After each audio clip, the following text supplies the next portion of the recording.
Hello everyone, welcome to the channel. आज हम most requested topic start करने जा रहे हैं जिसका नाम है कैश फ्लो स्टेटमेंट। बच्चों के मन में काफी डर रहता है कैश फ्लो स्टेटमेंट को लेकर। मैंने लास्ट वीडियो में आपको कैश फ्लो स्टेटमेंट का इंट्रोडक्शन पार्ट करा दिया था, ठीक है। अब बिल्कुल डरने की जरूरत नहीं है। कैश फ्लो स्टेटमेंट बहुत आसान सा टॉपिक है। बिल्कुल इसमें बच्चों के मन में फियर रहता है काफी बार कि ये बहुत टफ क्वेश्चन है। ऐसा कुछ नहीं है। सारी चीजों को ध्यान से देखिए और क्वेश्चन की प्रैक्टिस करेंगे हम आज।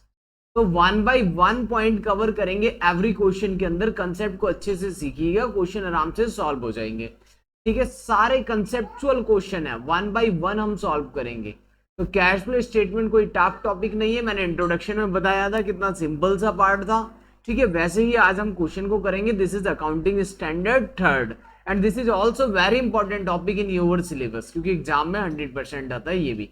तो कैश फ्लो स्टेटमेंट आपके एग्जाम के पर्पस के लिए काफी इंपॉर्टेंट है। लास्ट क्लास में हमने क्या पढ़ा था एक बार देखते हैं। जिन बच्चों को इंट्रोडक्शन का पार्ट नहीं पता वो एक बार इंट्रोडक्शन वाली वीडियो देख लें ताकि उनको अच्छे से क्लियर हो जाए कि हाँ कैश फ्लो में क्या क्या चीजें हैं, ठीक है। तो कैश फ्लो स्टेटमेंट में आपको दिख रहा होगा सबसे पहले हमने क्या लिखा था, meaning of cash flow statement, ये हमने लिख लिया था, ठीक है। Meaning of cash flow statement लिख लिया था। Cash flow means the statement in change in cash and cash equivalent during a particular period, ठीक है। फिर एक्टिविटी लिखी थी हमने, ऑपरेटिंग एक्टिविटी, इन्वेस्टिंग और फाइनेंसिंग, ठीक है। क्या दिखाता है, net change in cash and cash equivalent. ये सारा पार्ट हमने ऑलरेडी रीड कर लिया था अच्छे से, ठीक है।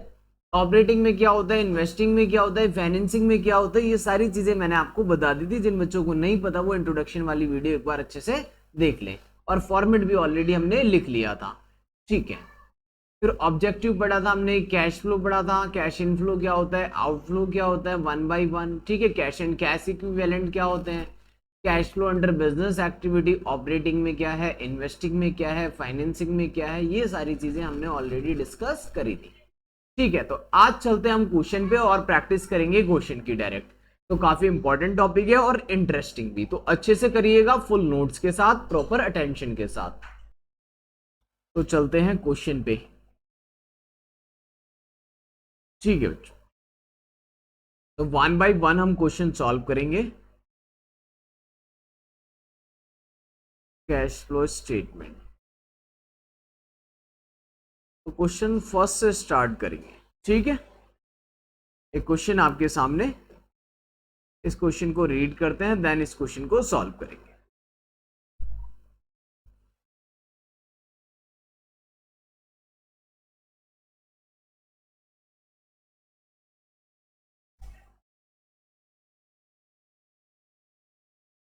फर्स्ट क्वेश्चन, क्वेश्चन नंबर 1, ठीक है। तो रीड करते हैं पहले क्वेश्चन नंबर 1 में है क्या, देखिए। From the following information prepare a cash flow statement बनाएं। इक्विटी एंड लायबिलिटी आपको गिवन है, शेयर होल्डर फंड गिवन है, शेयर कैपिटल। सबसे पहले क्या बच्चों, share capital.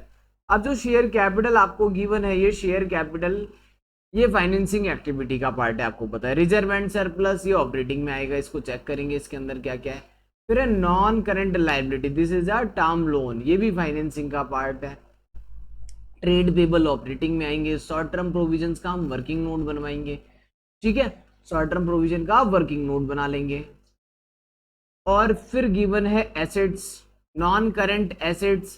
Non current assets किसका पार्ट होते हैं बच्चों, नॉन करंट एसेट्स जो है इन्वेस्टिंग एक्टिविटी का पार्ट है। किसका पार्ट है, इन्वेस्टिंग का। फिर करंट एसेट्स ये ऑपरेटिंग में आएगा। फिर कैश एंड कैश इक्विवेलेंट ये हमारे कैश फ्लो के लास्ट में आता था, ठीक है।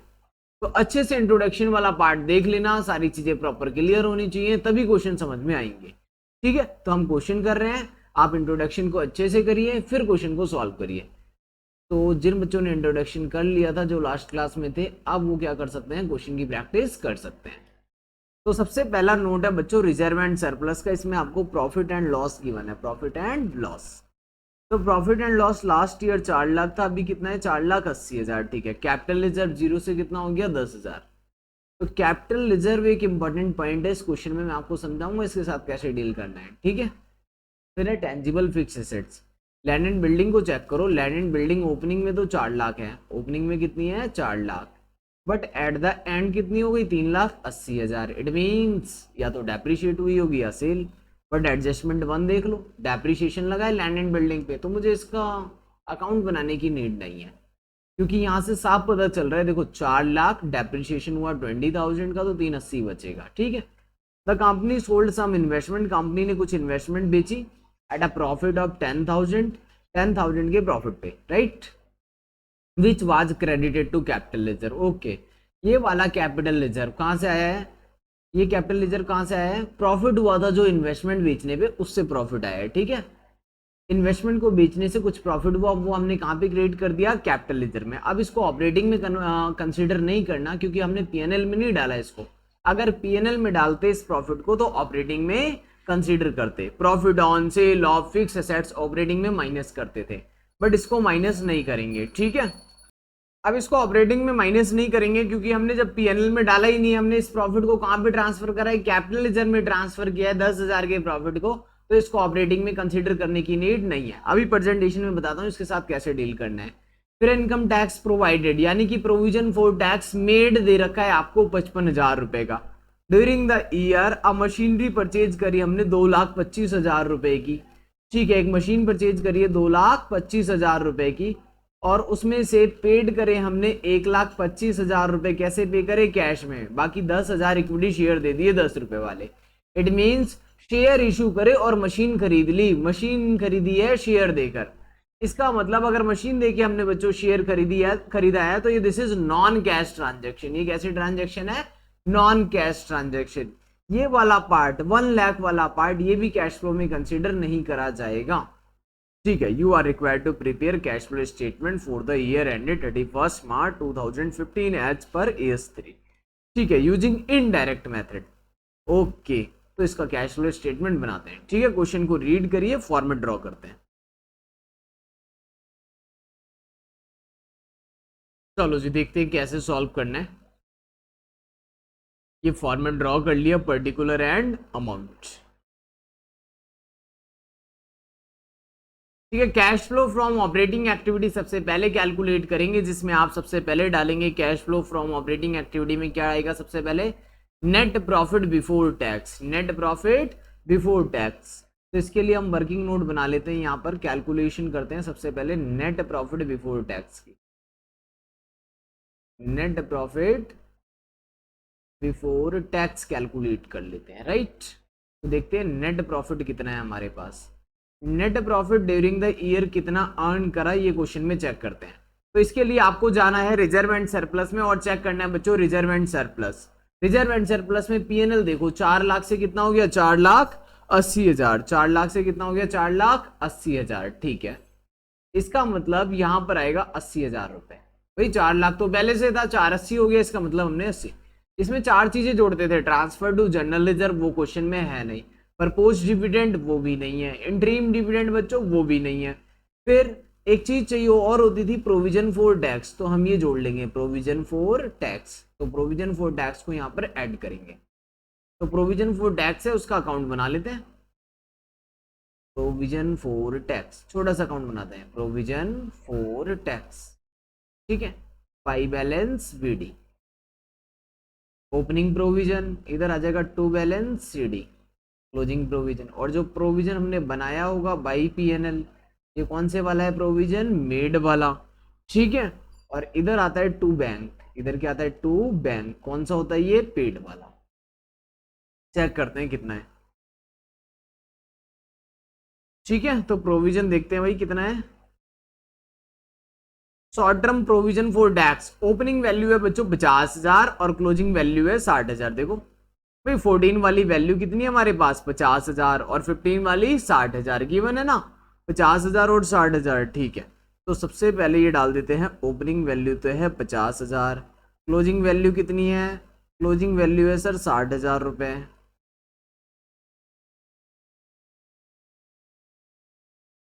एक मिनट, क्लोजिंग वैल्यू है हमारे पास 60,000, राइट।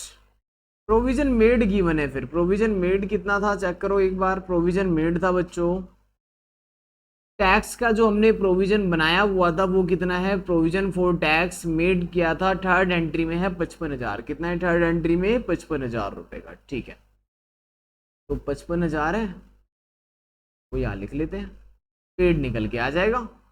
ऐड ऑन कर लो, 50,000 प्लस 55,000, 1,05,000। 1,05,000 में से 60,000 माइनस कर दो। 1,05,000 में से क्या करो, 60,000 माइनस कर दो, 45,000 आ गया। कितना आ गया, 45,000 रुपए। तो भाई नेट प्रॉफिट बिफोर टैक्स यहाँ पर मेड वाला ऐड करते हैं 55,000, तो ये हो गया 1,35,000, right. Net profit before tax मिल गया 1,35,000, सबसे पहले ये लिख लेंगे। अब इसमें क्या जोड़ना होता था बच्चों, यहां पर ऐड करते थे हम नॉन कैश और non operating expense. Non operating expense, non cash and non operating expense, ये वाले खर्चे ऐड ऑन करने होते। ये कौन कौन से हैं, depreciation, interest paid, loss on sale of fix assets, ये सारे खर्चे 1 बाई 1 क्या करने हैं, ऐड करने। अब इस क्वेश्चन में कोई एसेट्स तो हमने बेचा नहीं, उस पर लॉस हुआ नहीं है, इंटरेस्ट पेड भी नहीं है क्वेश्चन के अंदर। देखो भाई डेबेंचर तो था नहीं, लोन है लेकिन लोन का इंटरेस्ट नहीं दिया हुआ, ठीक है, तो ये तो है नहीं। कोई एसेट्स हमने बेचा नहीं, गुडविल रिटर्न ऑफ नहीं है, प्रिलिमिनरी एक्सपेंसेस नहीं है, ये सारे आइटम नहीं है, ठीक है। तो डेप्रीशिएशन तो है, बट डेप्रीशिएशन निकाल लेते हैं फिर। डेप्रीशिएशन लैंड एंड बिल्डिंग का 20,000 है, और क्या थी हमारे पास, दो एसेट्स हैं। लैंड एंड बिल्डिंग का अकाउंट बनाने की जरूरत नहीं है, मैंने आपको बताया। 4 लाख से 380 हो गया, तो इसके अकाउंट की नीड हमें नहीं है। बट मशीन 750 से 920 हो गई है, मशीन का अकाउंट बना लेते हैं। 7,50,000 से 9,20,000, तो एक मशीन का अकाउंट बनाते हैं। यहां पर इधर बना लेते हैं एक मशीनरी अकाउंट।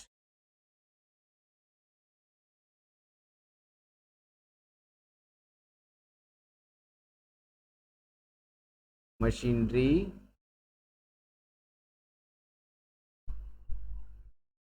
अकाउंट, ठीक है। अब मशीनरी अकाउंट में बच्चों कितना हो गया, 7,50,000 रुपए से 90,000, 9,20,000, ठीक है ना। तो बैलेंस बीडी 7,50,000 रुपए से कितना हो गया है, 9,20,000 बाई बैलेंस सीडी कितना हो गया, 9,20,000।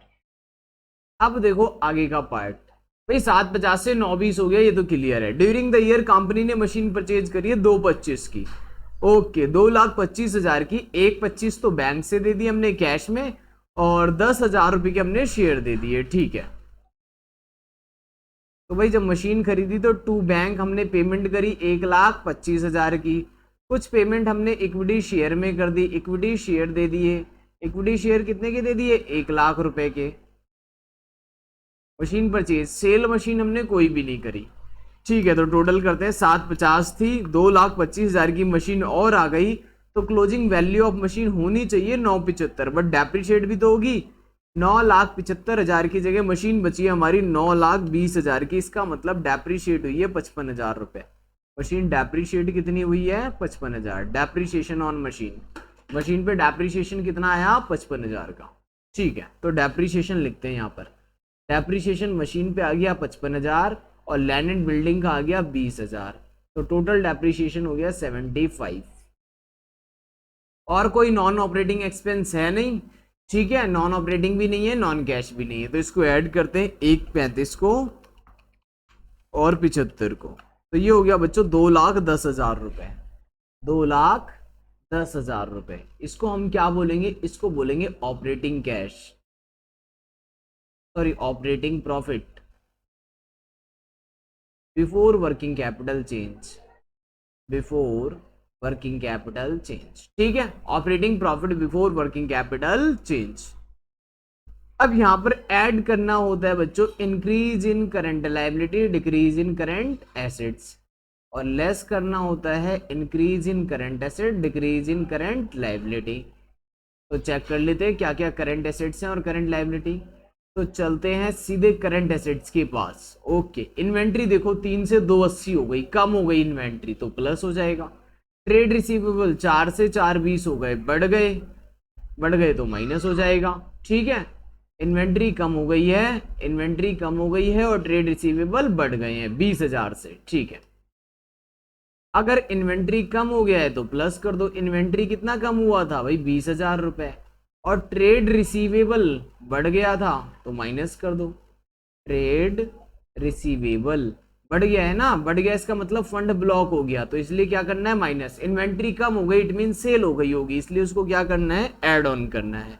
इन्वेंट्री को ऐड कर लिया और ट्रेड रिसीवेबल को माइनस कर दिया। अगला आइटम देखते हैं और क्या है करंट लायबिलिटी में। अब यहाँ कुछ नहीं है, करंट लायबिलिटी में चलते हैं। एक ही मिला मुझे ट्रेड पेबल, क्या मिला ट्रेड पेबल। ट्रेड पेबल हो गया 5 लाख से 4 लाख कम हो गया, इसका मतलब हमने पेमेंट करी होगी, ट्रेड पेबल माइनस होगा। ट्रेड पेबल 1 लाख रुपए, 1 लाख रुपए क्या हो जाएगा माइनस हो जाएगा ट्रेड पेबल। ओके, कम होता है तो माइनस होता है। नेट करते हैं 2,10,000 प्लस 20,000 माइनस 20,000 माइनस 1 लाख। 1,10,000 रुपए का बैलेंस निकल के आता है। बैलेंस कितना आता है 1,10,000। जब भी ऑपरेटिंग खत्म होता है भाई, वर्किंग कैपिटल का इंपैक्ट कर दिया, अब ऑपरेटिंग खत्म हो गया। यहां पर लास्ट में हर बार आपको याद से एक एंट्री करनी है बैलेंस के बाद, टैक्स पेड की। किसकी एंट्री करनी है टैक्स पेड की। ठीक है, तो टैक्स पेड कितना लिखेंगे आप, टैक्स पेड की एंट्री करेंगे, टैक्स पे करेंगे कितना, ये रहा 45,000 रुपए जो आपके वर्किंग नोट से निकला था। तो टैक्स पेड निकला था 45,000, तो टैक्स पेड कर देंगे। ठीक है, इसको पे करने के बाद आएगा बैलेंस 65,000, 65। अब यहां लिखो नेट कैश फ्रॉम ऑपरेटिंग। ठीक है, generated, net cash generated from operating, minus में आएगा तो उसको बोलते हैं यूज। तो ये हमने फर्स्ट एक्टिविटी कंप्लीट करी बहुत आसानी से, ऑपरेटिंग एक्टिविटी। ठीक है, अब सेकंड करते हैं इन्वेस्टिंग। देखो जी, सेकंड करते हैं इसी में investing, cash flow from investing activity, cash flow from investing. अब इन्वेस्टिंग से कैश फ्लो कैसे कैलकुलेट करेंगे। अब इन्वेस्टिंग में बच्चों एक बात बताओ, इधर देखो, दो ही फिक्स एसेट्स है हमारे पास। एक तो लैंड एंड बिल्डिंग, वो मैंने परचेज भी नहीं करी और सेल भी नहीं करी। मशीन परचेज करी है, मशीन कितनी परचेज करी है 2,25,000 रुपए की। ओके, तो मशीन जो हमने परचेज करी है 2,25,000 रुपए की, उसमें कैश कितना गया हमारे पास से 1,25,000 रुपए। ठीक है, मशीन परचेज करी है तो यहां एंट्री डाल दो, माइनस में डालना, ऐड वाली एंट्री होंगी और लेस वाली, तो लेस में होगी। मशीनरी परचेज, मशीन परचेज करने के लिए हमने पेमेंट सिर्फ कितने की करी है 1,25,000 की। बाकी मशीन मैंने शेयर देके खरीदी है, वो नॉन कैश एंट्री है, तो नॉन कैश में तो ना कैश आया होगा ना कैश गया होगा। जब इनफ्लो और आउटफ्लो नहीं हुआ तो यहाँ पर आएगा भी नहीं। आउटफ्लो हुआ है कैश का सिर्फ 1,25,000, उसकी एंट्री हम डाल देंगे। एक इन्वेस्टमेंट बेची थी बच्चों आपने, इन्वेस्टमेंट भी देख लो। अब non current investment opening value 1 lakh है, क्लोजिंग वैल्यू 50,000 है। इसका मतलब मैंने इन्वेस्टमेंट बेच दी, 1 लाख से 50,000 हो गई, तो 50,000 की इन्वेस्टमेंट बेच दी। बट क्या हमने 50 में ही बेची थी, देखो entry number second, company sold some investment at a profit of 10,000। तो इसकी वर्किंग अकाउंट बनाने की जरूरत नहीं, आपको डायरेक्ट कर सकते हैं कि 50,000 की इन्वेस्टमेंट सोल्ड हुई है, ये तो क्लियर है। 1 लाख से 50,000 हो गया, 50,000 की इन्वेस्टमेंट कहाँ गई, बेच दी गई होगी। 10,000 के प्रॉफिट पे तो 60,000 में बेचा है। ठीक है, बट उसमें जो 10,000 का प्रॉफिट हुआ वो हमने पीएनएल में नहीं डाला। कहां पे डाला, ये देखो इधर कैपिटल रिजर्व में डाला है उसको, इसीलिए मैंने उसको यहां से माइनस नहीं किया था इधर, इधर वरना माइनस होता। यहां पर नॉन कैश और नॉन ऑपरेटिंग एक्सपेंस ऐड हो रहे थे, नॉन ऑपरेटिंग इनकम माइनस होती है यहां पर। अगर पीएनएल में ऐड हुआ होता तो यहां से माइनस होता 135 में, बट ऐड ही नहीं हुआ, वो उसके अंदर है ही नहीं पीएनएल, क्योंकि हमने उसको कहां डाल दिया कैपिटल रिजर्व में। ठीक है, इसका मतलब इन्वेस्टमेंट सोल्ड कितने की हुई है, 50 की नहीं हुई है, 60 की हुई है, तभी तो 10,000 का प्रॉफिट होगा। इन्वेस्टमेंट हमने सोल्ड कर दी कितने में भाई, 60,000 रुपए में। आई होप ये आपको समझ में आ गया होगा। अकाउंट बनाना है तो बना सकते हैं, कोई दिक्कत नहीं है। बैलेंस कितना निकलेगा भाई, 60,000 प्लस में है, 60,000 minus 1,25,000, this is equal to negative 65,000। Okay, negative आ गया बच्चों 65,000 रुपए। ठीक है, तो इसको क्या बोलेंगे अब, नेगेटिव आया इस बार 65,000। नेट कैश यूज्ड इन्वेस्टिंग में, ठीक है।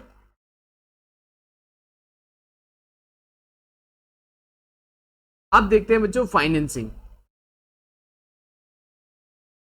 देखो बच्चों फाइनेंसिंग में क्या है, फाइनेंसिंग के लिए सबसे पहले चलते हैं शेयर कैपिटल के पास।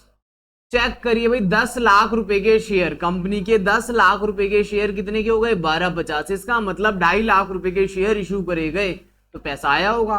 2,50,000 शेयर बढ़ गया तो क्या लिखेंगे, issue of equity share capital. But एक बात और याद रखना, यहां पर पहले यहां पर फाइनेंसिंग डाल देते हैं, cash flow from financing activity.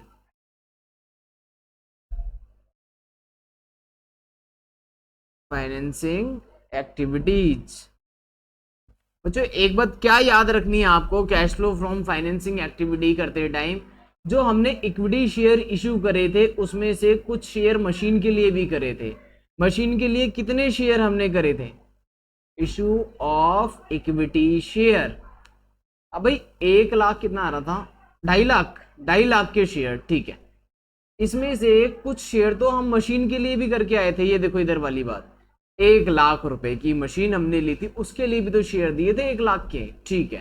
तो 2.5 लाख में से 1 लाख शेयर हटा दो, वो नॉन कैश थे, हमने पैसा नहीं लिया, मशीन खरीदी थी इसलिए शेयर दिए थे 1 लाख। तो मार्केट में कैश के लिए कितने इशू करे होंगे, 1,50,000। This is important part of this question. Okay, और क्या एंट्री है भाई, शेयर तो हमने देख लिया, 250 नहीं आएगा, 150 आएगा क्योंकि 1 लाख के शेयर मशीन के लिए इशू करे हुए हैं। अगला पार्ट भाई नॉन करंट लाइबिलिटी पे आ जाओ, 5 लाख से 4 लाख हो गया, 1 लाख का लोन आपने पे कर दिया। Repayment of loan, repayment of loan, loan हमने रीपे कर दिया कितने रुपए का बच्चों, 1 लाख रुपए का, तो ये माइनस हो जाएगा। नेट कितना आया आंसर, 50,000 रुपए। नेट कितना आ गया यहाँ पर आंसर, 50,000 रुपए। फिर लिखेंगे यहाँ पर हम net cash generated from financing activity, ठीक है। अब निकालते हैं नेट इंक्रीज इन कैश या decrease in cash. Net increase in cash and cash equivalent, वही 65,000 ऑपरेटिंग में, ठीक है। फिर 65,000 नेगेटिव फाइनेंसिंग में, फिर बच्चों 50,000 सॉरी इन्वेस्टिंग में भी 65,000 नेगेटिव और फाइनेंसिंग में 50,000 पॉजिटिव। तो इन तीनों को जोड़ दो, कितना आ जाएगा 50,000। 65,000 प्लस का, 65,000 माइनस का, फिर 50,000 प्लस का, तो नेट कितना आ जाएगा, तीनों को प्लस करके 50,000। अब इसमें अगर आप प्लस करेंगे ओपनिंग कैश तो ये अपने आप इक्वल हो जाएगा क्लोजिंग कैश के, क्लोजिंग वैल्यू ऑफ कैश के इक्वल हो जाएगा। ओपनिंग कैश क्वेश्चन में चेक करो कितना है, चलो जी चेक करो बच्चों, देखो ओपनिंग कैश कितना है यहाँ पर, दिस मेंशन है कितना है ये, 5 लाख रुपए का। ओपनिंग कैश कितना गिवन है, 5 लाख रुपए, दिख रहा है आपको 5 लाख का, ठीक है। तो ओपनिंग कैश अगर मैं यहाँ पर प्लस कर दूं तो ये क्लोजिंग कैश कितना आ जाएगा, 5,50,000। यही था ना क्वेश्चन में, 5,50,000, ठीक है। सिंपल एंट्री, क्लोजिंग कैश आ गया 550, हो गया क्वेश्चन। अब इस क्वेश्चन को नोट करिए, देन करते हैं नेक्स्ट। ये आपकी वर्किंग्स, ये हो गई आपकी वर्किंग और ये पूरा क्वेश्चन।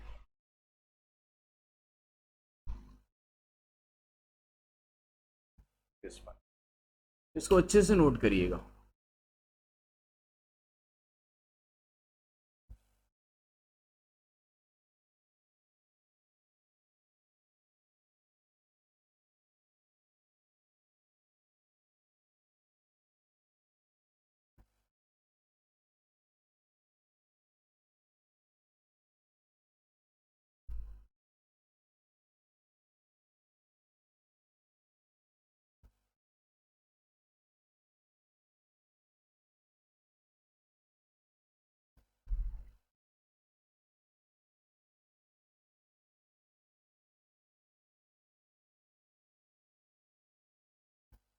आगे का पार्ट भी नोट कर लीजिए पूरा, ठीक है।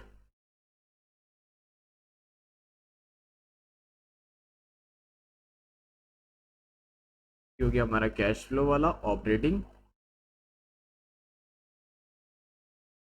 ऑपरेटिंग के बाद investing and financing.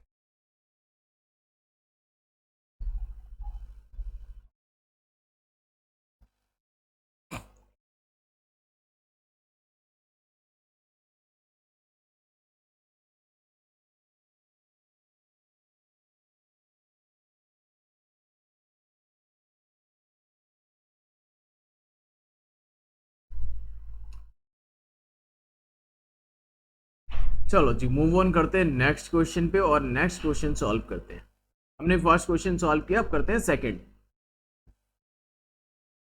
Second question read करेंगे देन इसको सॉल्व करते हैं, देखते हैं क्या है इस क्वेश्चन के अंदर। ठीक है, काफी आसान सा question, cash flow very very easy, जैसे मैंने अभी बताया वैसे ही ये भी होगा। देखिए, अब from the following information prepare a cash flow statement. Okay, share capital financing में, रिजर्व एंड सरप्लस चेक कर लेंगे, long term loans financing, trade payables operating में आएंगे, शॉर्ट टर्म प्रोविजंस अकाउंट में चेक कर लेंगे। ठीक है, रिजर्व एंड सरप्लस को चेक करेंगे और फिर शॉर्ट टर्म प्रोविजंस को चेक कर लेंगे, राइट। फिर नॉन करंट एसेट्स में टेंजिबल फिक्स एसेट्स हैं, इसका वर्किंग नोट नंबर 3 पे मिलेगा शेड्यूल 3 में। अब टेंजिबल फिक्स एसेट्स हमारे पार्ट होते हैं इन्वेस्टिंग के, नॉन करंट इन्वेस्टमेंट भी इन्वेस्टिंग में आता है। Current assets inventory trade receivable operating का पार्ट है, तो वर्किंग आ गई रिजर्व एंड सरप्लस की। सबसे पहले रिजर्व एंड सरप्लस में चेक करो, जनरल रिजर्व 250 से कितना हो गया 300, मतलब कि हमने 50 रुपए का जनरल रिजर्व बढ़ाया है। कहां से बढ़ गया होगा ये जनरल रिजर्व? सिंपल सी बात है, अगर जनरल रिजर्व इंक्रीज हुआ है इसका मतलब करंट ईयर के प्रॉफिट में से जनरल रिजर्व में ट्रांसफर किया गया होगा, प्रॉफिट रिड्यूस किया होगा, एड बैक करना है, ट्रांसफर टू जीआर क्या होगा, एड बैक होगा। मैंने आपको पहले वर्किंग नोट नंबर 1 में लिखवाया हुआ है, अपने नोटबुक में चेक कर लीजिए। वर्किंग नोट नंबर 1 में क्या लिखवाया हुआ है? सबसे पहले net profit during the year, net profit कितना है वो भी देख लो, 150 से 180 हो गया, मतलब 30 का। ठीक है, 30 का क्या है net profit, transfer to GR कितना है 50 का। ठीक है, ये दोनों ऐड हो जाएंगे। कैपिटल रिजर्व ये देख लेंगे पहले कहां से आया है, प्रॉफिट रिड्यूस करके बनाया होगा तो ऐड करेंगे, अदरवाइज नहीं करेंगे। देखते हैं कहां से आया है, पता नहीं अभी। प्रपोज डिविडेंड बताया है मैंने, इसका वर्किंग नोट प्रॉपर, पिछले साल का प्रपोज डिविडेंड इस साल पे कर दिया हो गया होगा। 125 कहां से किया गया होगा, इस बार नया प्रपोज करा होगा हमने, तो ये ऐड करेंगे। प्रपोज डिविडेंड का नोट देख लीजिए आप, समझ में आ जाएगा। करंट ईयर वाला ऐड करते हैं, लास्ट ईयर वाला लेस करते हैं। ये पे कर दिया होगा हमने 100 रुपए करंट ईयर में। फिर ये फिक्स एसेट्स में लैंड एंड बिल्डिंग है, लैंड एंड बिल्डिंग 500 से हो गई 480, मतलब 20 का 20 का डेप्रिसिएशन लग गया। ठीक है, अभी डेप्रिसिएशन है, एडजस्टमेंट में हो सकता है सेल दी हो, बाकी देख लेते हैं अभी।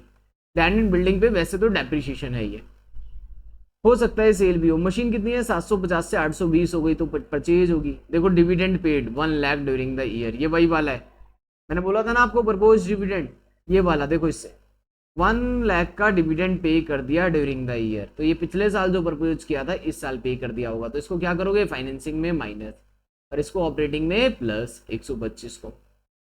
ओके, मशीन खरीदी हमने 125 की, ओके कोई बात नहीं, मशीन अकाउंट बना लेंगे।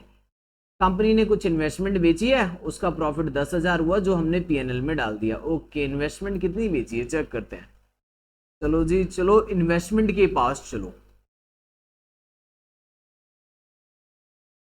तो इन्वेस्टमेंट है 100 से 50, 100 से कितनी है 50, मतलब 50 की बेच दी हमने। 50 की इन्वेस्टमेंट 10 के प्रॉफिट पे बेचनी है, तो सेम पिछले क्वेश्चन की तरह एज इट इज।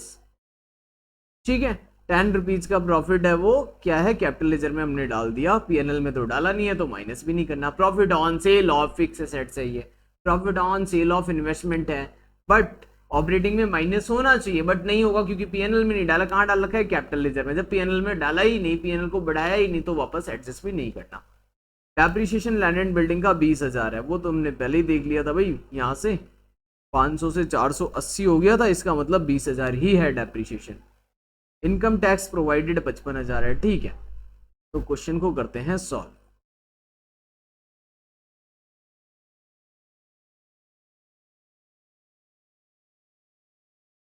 देखो भाई second question, cash flow statement, ठीक है।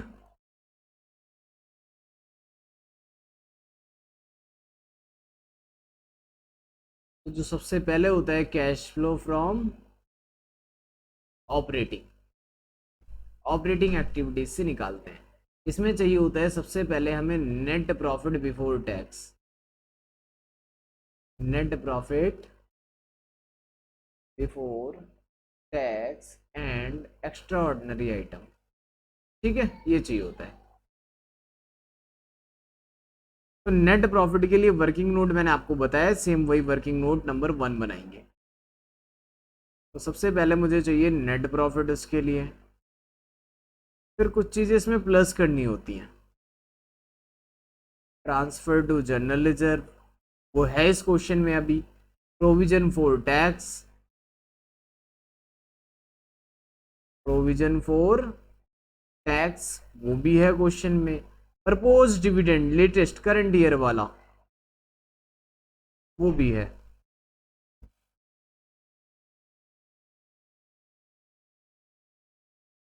इतने आइटम हैं जो करने हैं एडजस्ट। तो सबसे पहले हम देखते हैं भाई हमारे पास प्रॉफिट कितना है, 1,50,000 से 1,80,000। तो प्रॉफिट को लिखते हैं सबसे पहले, प्रॉफिट है 30,000, 1,50 से 1,80,000। It means profit will be earn during the year 30,000। Transfer to GR कितना है भाई, 2,50 से 3,00,000, इसका मतलब 50,000। ट्रांसफर टू जीआर कितना हो गया, 50,000 रुपए। प्रोविजन फॉर टैक्स अकाउंट बना लेंगे, provision for tax balance BD और balance CD by PNL, provision made वाला। ठीक है, और टू बैंक टैक्स पेड वाला। देखते हैं कितना आता है। प्रोविजन फॉर टैक्स ओपनिंग 50 है, क्लोजिंग 60 है। ओपनिंग है 50,000 और क्लोजिंग कितना है, 60,000 रुपए का। ठीक है, एडजस्टमेंट में था income tax provided during the year 55। Provided का मतलब होता है टैक्स प्रोविजन मेड। तो सेम पिछले क्वेश्चन की तरह हो गया, ये तो 1,05,000 और इसमें से हम 60,000 माइनस कर देंगे तो कितना आ जाएगा, 45,000। ठीक है, तो यहाँ पर कितना लेना है हमें, 55,000। प्रोविजन फॉर टैक्स कितना लेंगे, 55,000। प्रपोज डिविडेंड बच्चों करंट ईयर का लेना है, कौन सा, करंट ईयर वाला। देखो प्रपोज डिविडेंड का क्या करना है, प्रपोज डिविडेंड की क्या कहानी है। प्रपोज डिविडेंड इन्होंने बताया है पिछले साल का 1 लाख है और इस साल का 125। प्रपोज डिविडेंड का मतलब होता है जो अभी हमने प्रपोज किया है वो नेक्स्ट ईयर पे करेंगे। तो जो लास्ट ईयर पे किया होगा, प्रपोज किया होगा 1 लाख, वो करंट ईयर में पे कर दिया। लिखा तो है भाई डिविडेंड पेड 1 लाख, एंट्री नहीं है प्रपोज वाला ही है। ठीक है, क्योंकि लिखा नहीं है इसके आगे एंट्री। तो ये करंट ईयर का प्रपोज डिविडेंड, ये इसी की इंफॉर्मेशन है। ये नहीं भी लिखा होता तब भी हम ये अज्यूम कर लेते कि पिछले साल जो प्रपोज किया था वो अभी हमने क्या कर दिया है, पे कर दिया है। ठीक है, तो करंट ईयर का प्रपोज 125, ये हमने करंट ईयर के प्रॉफिट से ही करा होगा। तो 125 करंट ईयर के प्रॉफिट से किया होगा, इसका मतलब प्रॉफिट रिड्यूस किया होगा। एड बैक करो 1,25,000 रुपए। आप टोटल निकालते हैं, net profit before tax and extraordinary item, और 1,25,000 ओ गड़बड़ हो गई दोबारा, 30,000, 50,000, 55,000 और 1,25,000, 2,60,000 रुपए टोटल किया। तो आया ये 2,60,000। लिखिए इसको, net profit before tax and extraordinary item 2,60,000 plus करेंगे depreciation, loss on sale of fix assets, ठीक है, इंटरेस्ट ऑन डिबेंचर, ये सारी चीज है। तो क्या करना है आपको, ऐड बैक करना है। तो इस क्वेश्चन में कुछ खास तो था नहीं, बट डेप्रीशिएशन जरूर है। लैंड एंड बिल्डिंग और मशीनरी दोनों का अकाउंट बना लेते हैं, बनाने की जरूरत है। मशीन परचेज करी है और लैंड एंड बिल्डिंग की जरूरत नहीं है। 500 से 480 हो गया, 20,000 का डेप्रीशिएशन है। सिर्फ क्या है, 20,000 का डेप्रीशिएशन। तो लैंड एंड बिल्डिंग वाला तो लिख देते हैं भाई, लैंड एंड बिल्डिंग पे कोई अकाउंट बनाने की जरूरत नहीं है, सिर्फ 20,000 का इसमें क्या है, डेप्रीशिएशन है और कुछ भी नहीं। तो मशीनरी अकाउंट बना लेते हैं भाई। अच्छा, profit on sale of investment वो माइनस होता अगर पीएनएल में डालते, बट हमने कहां डाल दिया, वो कैपिटल लेजर में, इसलिए माइनस नहीं होगा, उसका कोई ट्रीटमेंट नहीं करना। मशीनरी अकाउंट का opening balance, closing balance, purchase किया है तो टू बैंक। अभी देखते हैं कितना कितना था।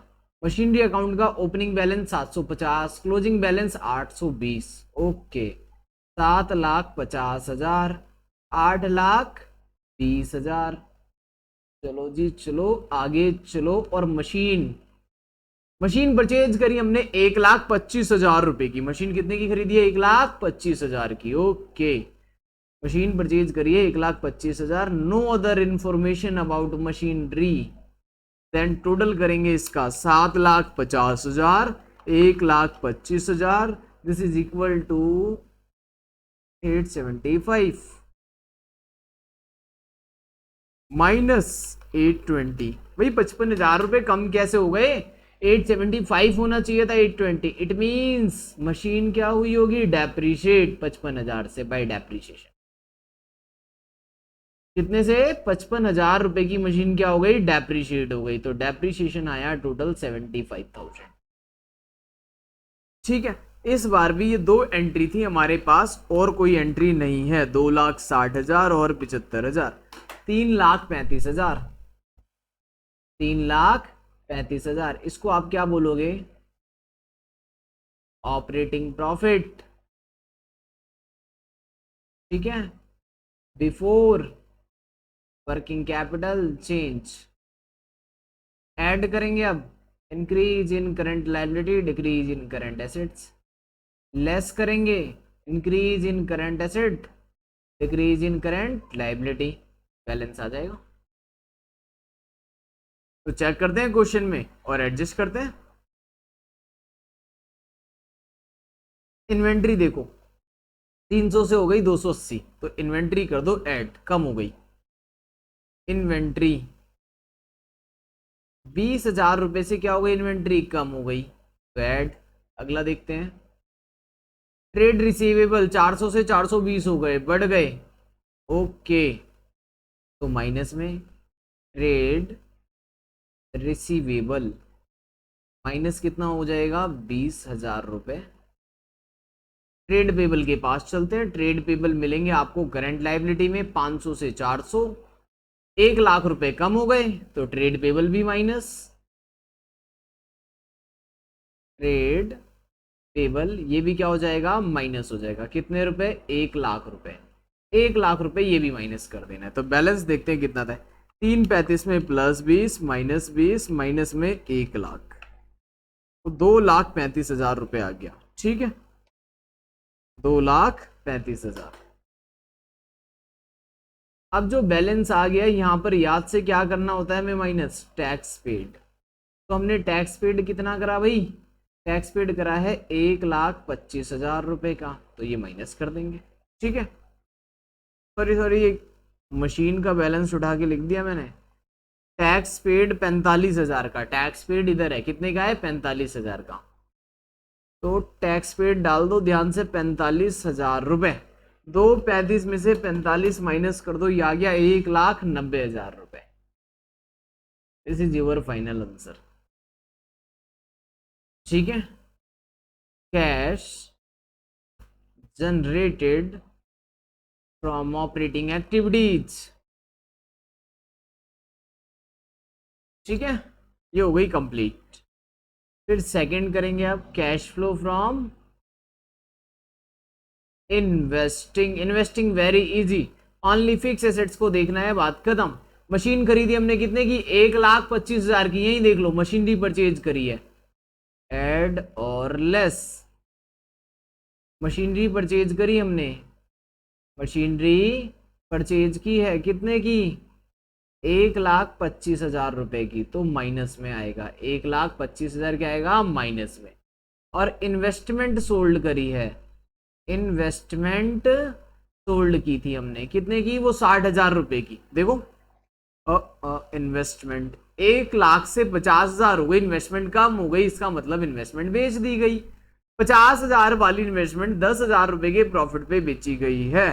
This is third point. Company ने जो इन्वेस्टमेंट बेची है वो प्रॉफिट कितना? 10,000 रुपए के प्रॉफिट पे बेचा है, तो 60,000 में बेचा होगा। ठीक है, तो सोल्ड करी होगी इन्वेस्टमेंट कितने में? 60,000 में। ये पिछले क्वेश्चन की तरह ही आ गया, 65,000 नेगेटिव। ठीक है, और कोई एंट्री नहीं है हमारे पास यहाँ डालने के लिए। बिल्डिंग थी उस तो ओनली डेप्रिशिएट हुई है। तो यहां लिखेंगे हम कैश यूज्ड इन इन्वेस्टिंग। ठीक है,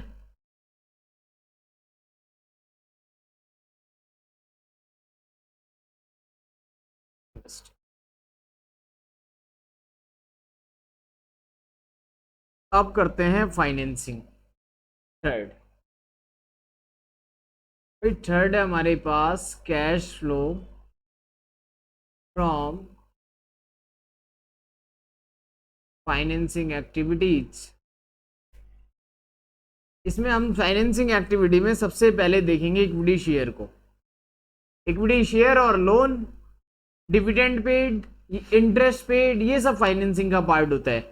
तो इक्विटी शेयर कैपिटल देखो 1000 से हो गया 1150।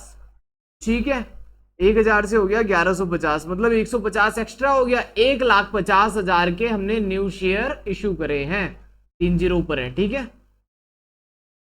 तो भाई इशू ऑफ इक्विटी शेयर, जो शेयर इंक्रीज हो गए। इस बार मशीन नहीं खरीदी हमने शेयर से, नॉर्मल इशू करा है।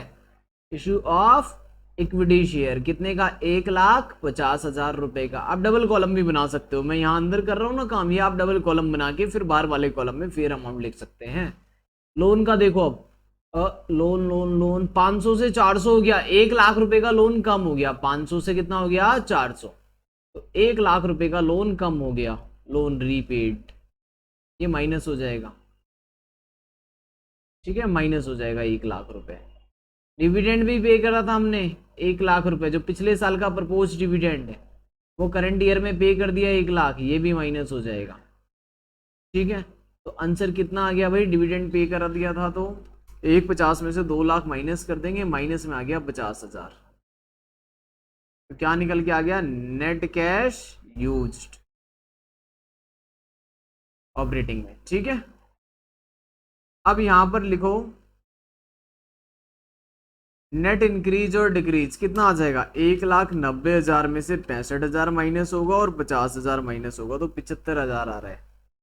नेट इंक्रीज इन कैश, भाई फाइनल आंसर आ रहा है हमारे पास 75,000। फाइनल आंसर कितना आ रहा है? 75,000, 75,000 रुपए का। अब इसमें ओपनिंग कैश ऐड कर लेंगे। ओपनिंग में कैश कितना था अभी क्वेश्चन में चेक करते हैं। ये इक्वल किसके हो जाएगा? क्लोजिंग कैश के।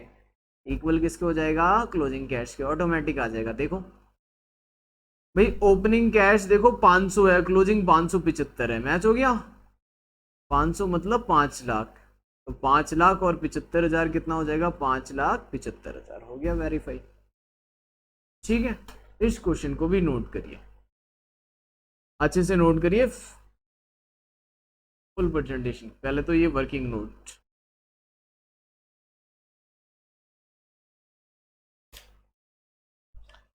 सबसे पहले ये वर्किंग नोट नोट करिएगा। और जब आप कॉपी में नोट करेंगे तो सारे काम साफ सुथरे और फुल प्रेजेंटेशन के साथ करने हैं आपको। बेटर प्रेजेंटेशन देनी है एग्जाम में, जितनी बेटर हो सके। ठीक है, ये वर्किंग नोट्स और ये हमारा कैश फ्लो।